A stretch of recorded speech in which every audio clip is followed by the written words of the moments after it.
আজকে আপনাদের সাথে শেয়ার করছি হচ্ছে রসমালাই রেসিপি। আমি সবসময় যেভাবে রসমালাই বানাই ঠিক ওই রেসিপিটাই আপনাদের সাথে শেয়ার করছি। তো এখানে আমি 2 কাপ পরিমাণে ছানা নিয়েছি, আর 1 চা চামচ পরিমাণে ময়দা দিয়েছি, 1 চা চামচ পরিমাণে হচ্ছে চিনি দিয়ে ভালো করে মেখে নিচ্ছি। রসগোল্লা আর রসমালাইয়ের মিষ্টি কিন্তু এক হবে না। তো আমি এই ময়দা চিনি দেওয়ার ভিডিওটা আমি মোবাইলে করে রেখেছিলাম, কিন্তু কোনোভাবে এটা ডিলিট হয়ে গেছে। কাজে ক্ষমা সুন্দর দৃষ্টিতে দেখবেন। তো এইভাবে ভালো করে আমি এটা মাখবো। আমি রসগোল্লার ভিডিওতে দেখিয়েছিলাম কিভাবে ব্লেন্ডার ইউজ করে আমি করেছিলাম। তো এখানে কিন্তু আমি ব্লেন্ডার ইউজ করছি না, এখানে আমি পুরোটাই করব এরকম হাত দিয়ে। হাত দিয়েও কিন্তু অনেক মসৃণ করা যায়। আপনারা দেখতে পাচ্ছেন আমি হাত দিয়ে ঘষে ঘষে এটাকে একদম মসৃণ করে ফেলেছি। তো যাদের কাছে ব্লেন্ডার নাই আপনারা এভাবে হাত দিয়ে করবেন। আর যেহেতু অল্প ছানা এই জন্য আমি আর ব্লেন্ডার ইউজ করিনি, হাত দিয়েই করেছি। রসমালাইয়ের মিষ্টি কিন্তু হতে হবে স্পঞ্জ টাইপের, এজন্য রসগোল্লা আর এই রসমালাইয়ের মিষ্টির রেসিপি কিন্তু কখনোই এক হবে না। তো আমি ছোট ছোট করে মিষ্টিগুলো বানিয়ে নিয়েছি। রসমালাইয়ের মিষ্টি ছোট হলেই খেতে ভালো, দেখতেও ভালো লাগে। এবার আসছি শিরার প্রসঙ্গে।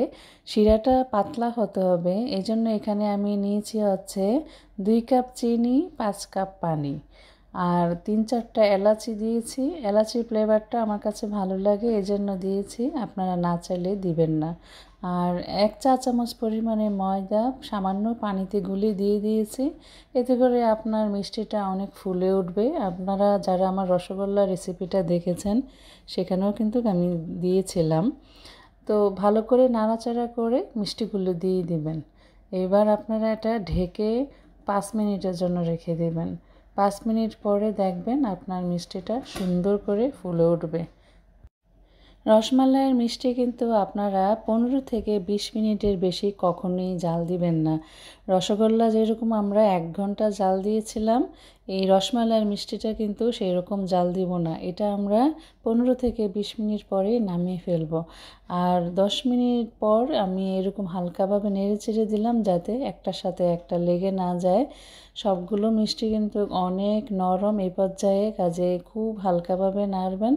আর দেখুন এখনও ফাটেনি একটা মিষ্টিও, বেশ সুন্দর করে ফুলে উঠেছে।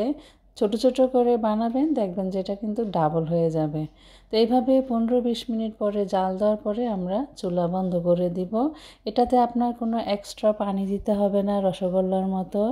এই শিরাটা এমনিতেই পাতলা, আর আমি যেহেতু পানি বেশি দিয়েছি কাজে এটার ঘন হওয়ার সম্ভাবনা কম। তো ঠান্ডা হওয়ার জন্য আমরা রেখে দিয়ে এই ফাঁকে আমরা দুধ তৈরি করে নিব। দুধে আমি চিনি দিয়ে দিলাম, যারা যেরকম মিষ্টি খেতে পছন্দ করেন ওই পরিমাণে দিবেন। আরেকটা জিনিস খেয়াল রাখবেন, এই মিষ্টিতে কিন্তু চিনি আছে।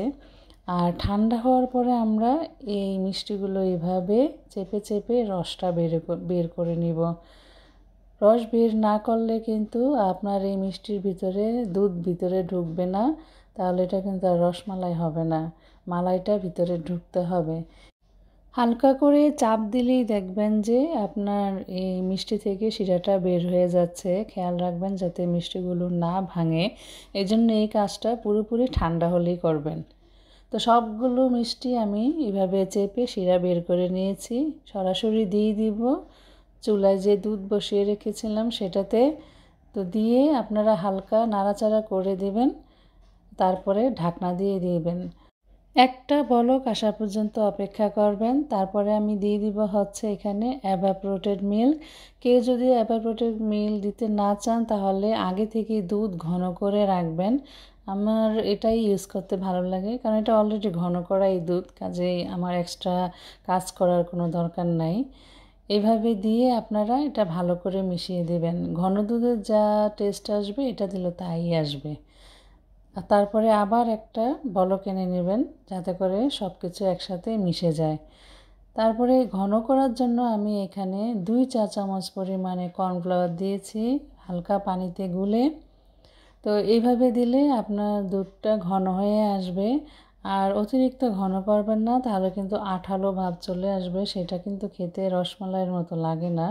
আমার কাছে একটু নর্মাল ঘনটাই ভালো লাগে, এজন্য আমি এইভাবেই রাখি। তো দেখতেই পাচ্ছেন প্রতিটা মিষ্টি কিন্তু নির্দিষ্ট শেপে আবার চলে এসেছে, ভিতরে মালাই ঢুকে একদম টইটুম্বুর হয়ে গিয়েছে। তো আমার রেসিপি ফলো করে আপনারা বানিয়ে দেখবেন, আশা করি আপনারা সাকসেসফুল হবেন। ভালো লাগলে সবাই আমার ভিডিওটি শেয়ার করবেন। ধন্যবাদ সবাইকে।